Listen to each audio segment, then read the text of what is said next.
What's the difference between color grading and color correction? In recent years, color grading has become the more popular term among content creators, carrying connotations of attention to detail, artistry, and an elevated cinematic aesthetic, while color correction can connote a more lifeless, clinical approach, as well as a more video aesthetic. But what does this distinction mean practically?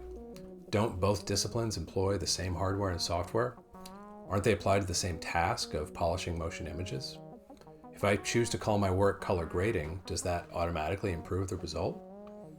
As we're going to find out today, there's a lot more to these terms than simply sounding trendy or dated. In fact, they can inform some of the most fundamental decisions that we make in a grade, decisions we might not even know that we're making. We're going to take a look at 3 examples in today's video.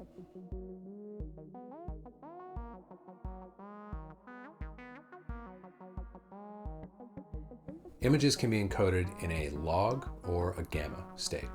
Gamma encoding was devised for preparing an image for viewing on a display, while log encoding was devised for storing maximum dynamic range, using a scheme similar to the one that our vision system does. Color correction traditionally operates on images when they're in a gamma state, owing to its history in broadcast video, wherein last-minute corrections would be made just before a piece of content goes to air.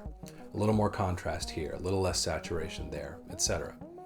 And while this may sound like a straightforward approach, it carries a lot of compromises. Namely, the tools that we have to use when we're operating on images in this state are counterintuitive and complicated, and they rarely translate from one shot to another. For example, if I'm on a shot and I want to make a simple exposure adjustment, I have to feel my way to that with a combination of lift, gamma, and gain. And once I've done that, that recipe is unlikely to translate to any other shot but the one that I'm on.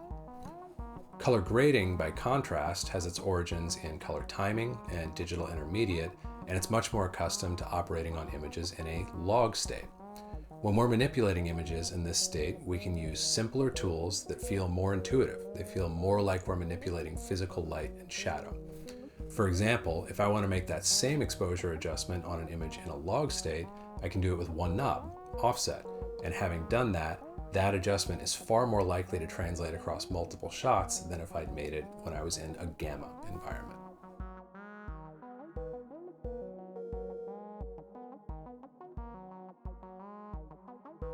The legacy of color correction is to directly alter a result, the display baked image.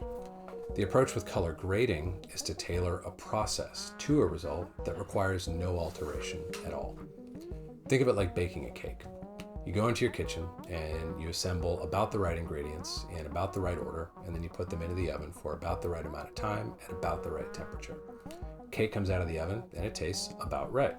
It's not quite sweet enough, and you notice that there are some corners that are a little uneven, but you just cut those corners off and you make sure to use a frosting that is extra sweet to compensate for the lack of sweetness in the cake itself. This would be a color correction approach to baking a cake. Now let's rewind to the beginning of the recipe. What kind of cake do we want to make? What should it taste like? What should it smell like? What should it look like? Based on that, we're going to assemble the exact right ingredients in the exact right order before placing everything into the oven for the exact right amount of time at the exact right temperature. This would be a color grading approach to baking a cake. It's about finessing a process to a desired result rather than trying to fix a problematic result. With process-based grading, we can neutralize undesired things, color casts, overexposures, etc., while introducing desired things, contrast, guiding the eye with shapes, colorimetry, etc. And we can do it all as an organic part of a process rather than a barrage of last-minute fixes aimed at a result, aimed at a cake that's already come out of the oven.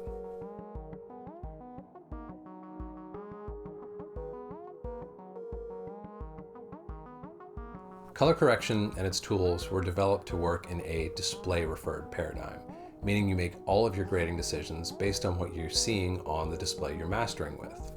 It sounds reasonable enough until you understand that even the best displays can only display a fraction of all the light and color that a professional camera can capture.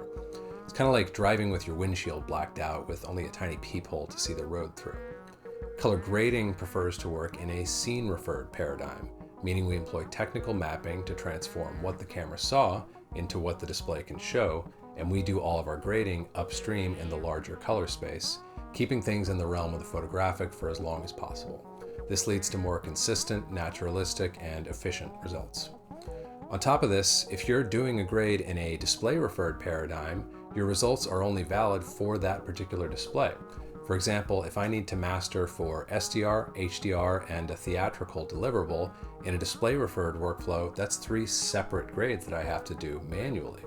By contrast, in a scene referred workflow, I can do 1 grade that guides everything, and I simply change my target output to reflect my destination. I hope I've given you something to chew on when it comes to taking a color grading versus a color correction approach. It's not enough to know the right words. We need to know the underpinning to each of these philosophies so that we can work in the manner most consistent with our goals. Today, we have access to more affordable and better tools than ever before, but no software can do this part for us.